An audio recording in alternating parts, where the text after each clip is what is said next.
Front नेकचं measurement घेताना या पॉईंटपासून तिरक्यामध्ये मेजरिंग टेप धरला जातो आणि मेजर घेतलं जातं फ्रंट नेकचं किंवा बॅक नेकचं सेमच पडतं. हे असं क्रॉसमध्ये ठेवलं जातं. जसं की आता हे इथं 1 इंच शार्प येत आहे.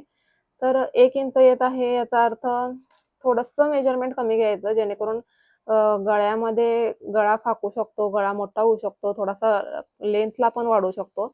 त्यामुळे थोडंसं एक सव्वा 2 रेषा किंवा स्लाइटली थोडंसं अंतर कमी घ्यायचं. म्हणजे आता जर का 1 इंच आहे, तर मग आपण कटिंगमध्ये किंवा पेपर पॅटर्नवर टाकताना 1 इंच न टाकता पाऊण इंच टाकायचं, असं करायचं. म्हणजे हे करेक्ट शिवून झाल्यावर येतं. कारण गळा कधी-कधी फॅब्रिकनुसार ताणू शकतो, फाकू शकतो, मोठा होऊ शकतो आणि त्यामुळे सगळा लूक जाऊ शकतो.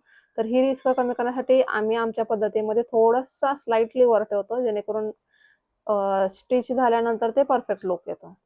बॅक साइडला सुद्धा सेमच आहे. तर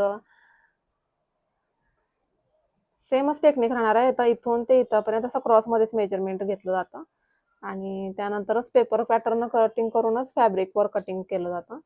तर एक सवय नेहमी लावून ठेवा, की आपल्याला नेहमी पेपर पॅटर्न नंतरच फॅब्रिक कटिंग करायचं आहे. ओके. तर भेटूयात नेक्स्ट व्हिडिओमध्ये.